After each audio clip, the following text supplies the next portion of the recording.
Good morning, folks. Welcome to the world's quickest and fastest sport utility vehicle, the 2022 Porsche Cayenne Turbo GT Coupe. Only available as a coupe, that's right, as it were. World's fastest SUV. Porsche pretty much helped develop the powertrain for the Urus. They don't really talk about that very much, but Porsche helped develop that powertrain, and then the Urus went out to be the fastest SUV that you could buy. Porsche was like, hang on a minute. Like, excuse me, this has gone wrong. Yeah. So they went out and built something that goes faster.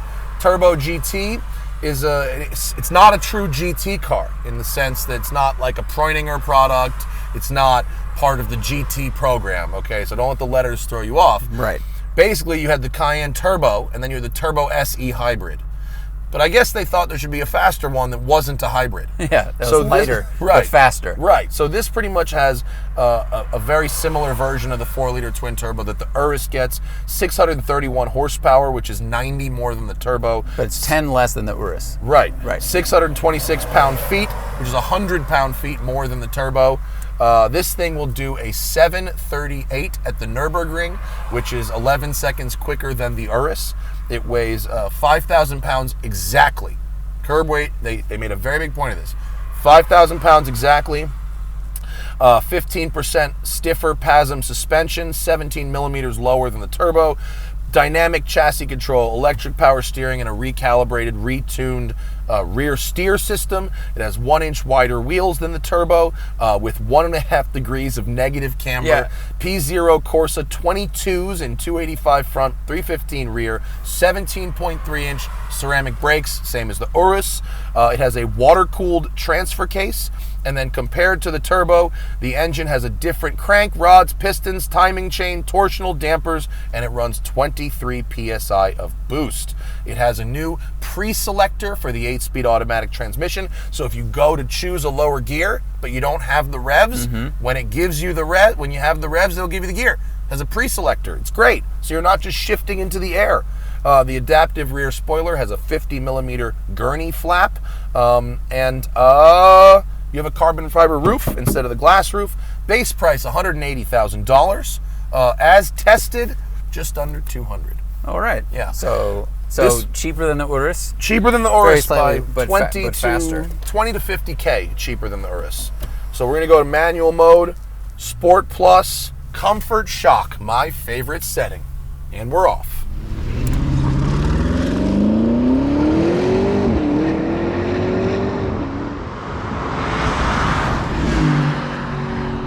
Here's the thing, Zachary. This vehicle is very fast.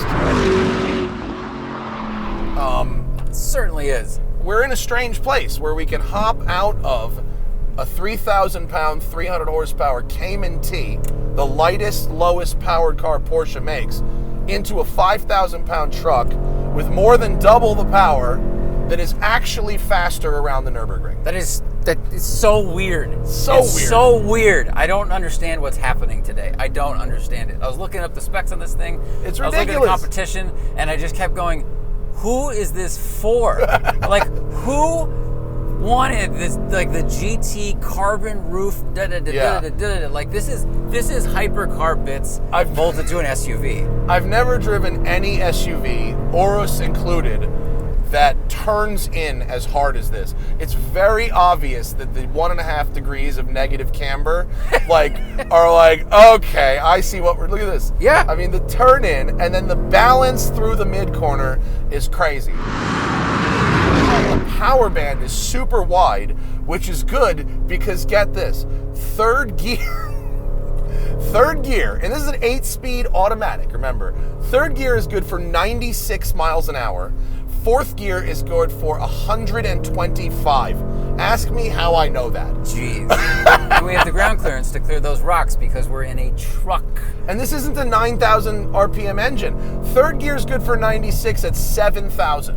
It revs to 7. It has 68, yeah. Okay, no, I'm impressed. That's high. That's funny. This out revs the Corvette. It does. And the cornering speeds from this seat feel ridiculous. It's so fast. I don't understand. I really don't.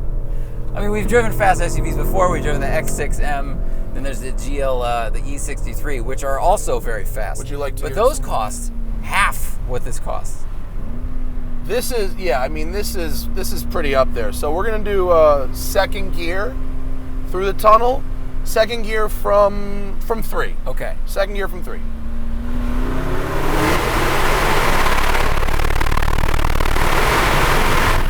Pretty good. Oh, God. Oh, I just remembered, though. Wind buffeting. This thing has... Oh, look. Terrible wind buffeting. Yeah, but if you just put the back window down a little bit, that's fine. See? Okay, but just evacuates the air. Yeah, but that's bad. If you build a car and you can't put the windows down when you're driving it, that's bad. You've designed the mirrors badly. Well, they put all the work into the HVAC in here and this Alcantara everywhere. Knowing it was a problem in the 991, 911, they fixed it for 992. This is a new car, and it does it again. Just saying. They know it's bad, and they did it anyway. Well, different shaped vehicle. But still, they don't ever drive with the windows down and go, Schmidt, hit the buffets. That's why that's why I have little corner windows in my car. But anyway, there's so much Alcantara in here. You have a yellow stripe on the steering wheel. Like, I know that I keep saying it, but this is just such a strange vehicle. It is. Because it is very fast. Objectively, it's very quick. Let's talk about the ride for a second. It's actually amazing. Height adjustable air suspension, and I don't know what they've done with the shock controls, but the body control of this thing is so good. I can feel the imperfections of the road, but the big down and up is one motion every time. There's no reverberations, and I can feel the damper damping it. I can feel it slowing the motion of the vehicle. I think just super crazy. Computing power with these adaptive shocks has gotten so good, and they can react so much quicker, even than a few years ago when they were already amazing. Everything's just getting better and better and better, and faster and faster. Bro, this thing is this is literally as fast as a Nissan GTR was in 09. Yeah, I believe that. That's pretty much what this thing is doing right now. What? Would you like to drive, Zachary? Yeah, I gotta figure. This is just, I don't know. Wild stuff. I don't know what to say. It's wild stuff. We live in weird times. So fast. You notice this? Did you notice that this seat has no lumbar adjustments? Did not. That is to save weight, and you can get the 18-way adjustable seats at no charge. So it's purely, it's not a Porsche nickel and diming. It's purely a weight savings thing, and they're happy to put that weight back in if you need lumbar, if you have a bad back like us. Well, you gotta save weight. This is the race car. Right. I mean, it's 24 pounds lighter than the Cayenne Turbo. They've done a lot of work to save really just 24 pounds. That is a lot of work. It's a lot of work for 24 pounds. I mean, carbon roof, and the seats aren't as adjustable, and it's just 24 pounds? Kinda. I like that they've managed to give it a different character from the Urus as well. It does.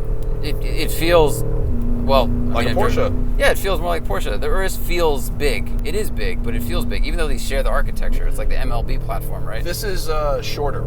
This is a couple inches shorter. I don't think it's lower, but it is a couple of inches shorter, most of which actually comes from the rear seat room. So yeah, the Urus is a little bit stretched, even compared to the RSQ8 or this. Yeah, they're all built on the same architecture, but one of the goals of Urus was that very tall people can sit in the back, and that's not necessarily a goal of Cayenne Turbo Coupe. This is bananas. Isn't that so fast? Yeah, brake feels good.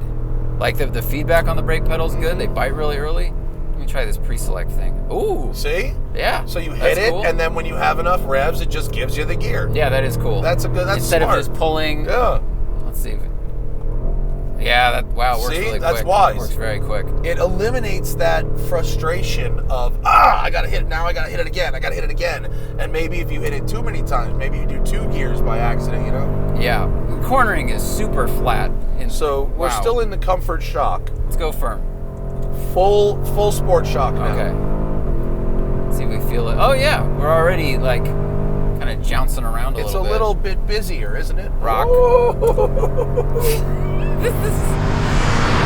I know I don't know who this car is for, but whoever gets it, They're gonna have it's a good going to do time. the job they want. I mean, if you want to take your truck to the track, this will be the fastest one at the track in the truck series. Like, what was the record in Nürburgring? It was the SUV class, right? Yeah, I mean, there's no class, but it was the Urus did 747, and this does 738. I mean, that's a huge gap. Yeah. I can feel the rear steer a little bit. Like, I have to recalibrate for how it dives in compared dives to the in Cayman. sharp, I just drove the right? Cayman T. Yeah, no, you're right. I think I gave it more steering than it needed. So what? X6M was like 110,000. GLE is like 125. the one we drove was spec'd at 125. Those make a little bit less power, and they cost 70 grand less. Yeah, I mean, the real competition for this, I think, is Urus, right? and this is cheaper than Urus. Yeah, it's definitely not significantly. as flash. Obviously, you could say that it doesn't look like an Urus is either a point for or a point against, depending on your specific opinion. But there's like traffic or something here. We should flip around. All right.